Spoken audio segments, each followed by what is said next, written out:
जय कांदे तो आज तुम्हाला खूप सुपर ट्रिग्नोमेट्री एकदम कठीण उदाहरण तुम सोपं पद्धत शिकवते का। एक समद्विबाहु द्विभुज यदि समान भुजा एवं असमान भुजा का अनुपात 5:7 है और इसका परिमाप 34 सेंटीमीटर है तो समान भुजा की लंबाई कितनी। ते काय समद्विबाहु त्रिभुज म्हटलं दोन बाजू समान लागते।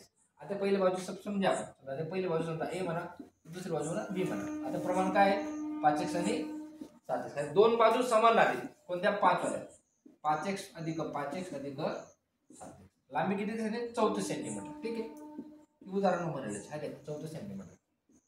ठीक 5 आणि 5 10x अधिक 7x म्हणजे 17x बरोबर 34। ठीक आहे आता 17x बरोबर 34 याचा अर्थ हा x आहे इकडे जाताना भागीला लागेल। ठीक आहे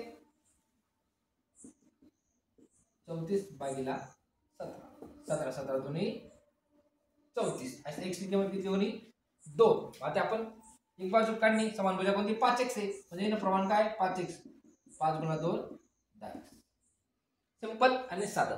भेटूच पुढे तोपर्यंत जय कांदेश।